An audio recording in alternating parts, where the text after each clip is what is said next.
Hey everybody, this is Glenn Holland here. I'm back at college for the semester, and I just wanted to make this short little video just talking about a few things. Nothing too serious, I just had some stuff that I felt like would be interesting to share.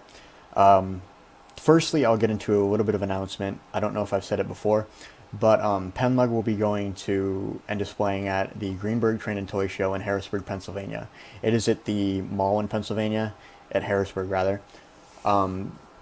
So if you're wondering where it is, that's where it is. You can find that on the Greenberg website. I can leave a link down in the description below. That's where that is. We'll be there for the whole weekend. It's usually a pretty fun show. The Harrisburg show, that is. It's really relaxed. We're able to just kind of set trains up and watch them run, and then we'll chill out inside the layout and just talk and hang out and have a good time.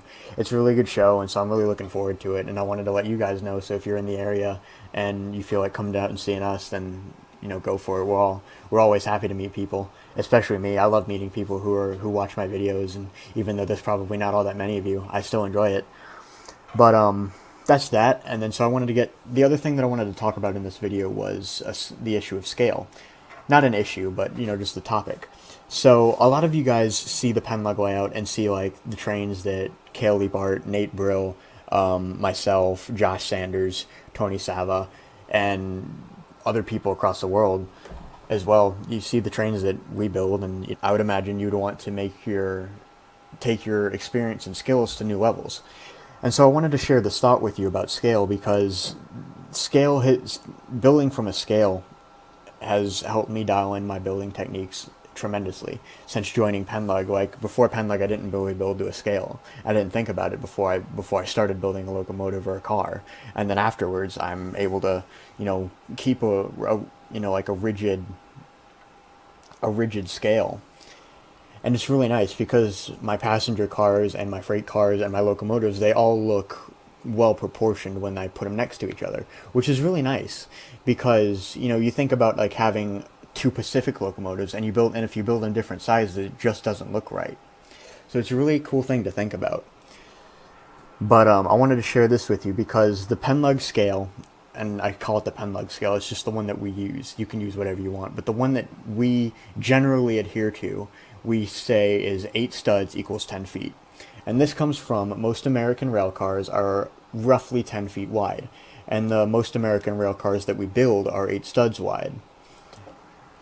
So I think that's an interesting thing to think about. So that means that given the 8 studs to 10 foot ratio, you do all of your measuring in studs, like horizontal, vertical, and width.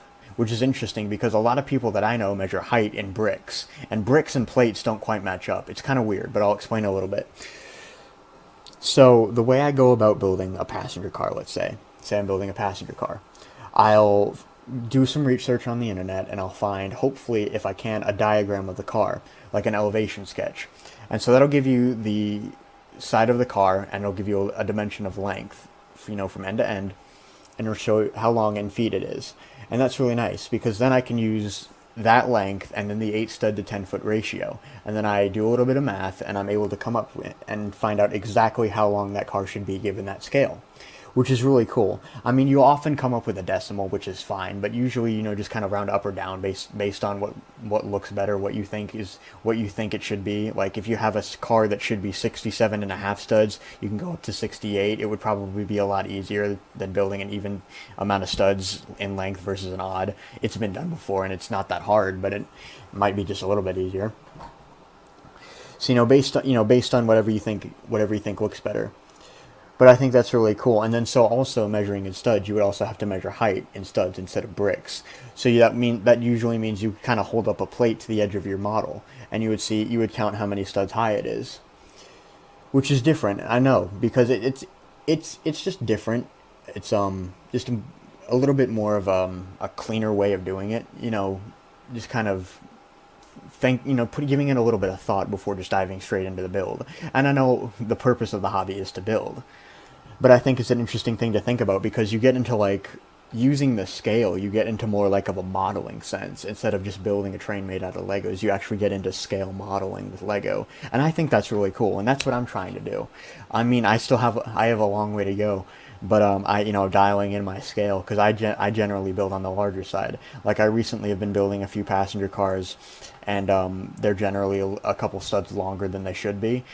But like I said, it's not anything rigid. It's just what we tend to gravitate around. My cars are a little bit longer than they should be, but not by much. And so I'm willing to live with that until I just get completely annoyed with it and just decide to completely rebuild them and shorten them.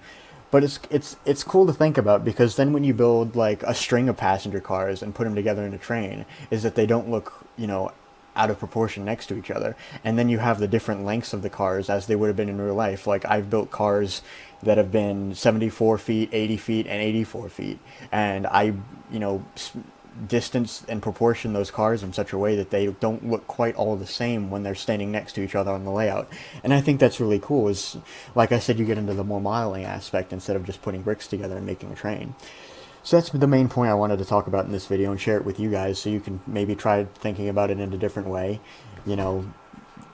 Just extending your skill set and experience to new levels. And I think that's at the end of the day, that's a lot of what it's about, is trying to share ideas with each other and try to promote growth and inspiration within the community. And so that's kind of my goal here with this video, and so I hope I've done that.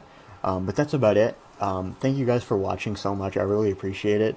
If you enjoyed, leave a like, give it a favorite, add a comment if you want to know more. I can answer all your questions, hopefully. I love answering questions. Like I love hearing back from the people who watch my videos and meeting them at events, like I said. So I really appreciate you guys for watching.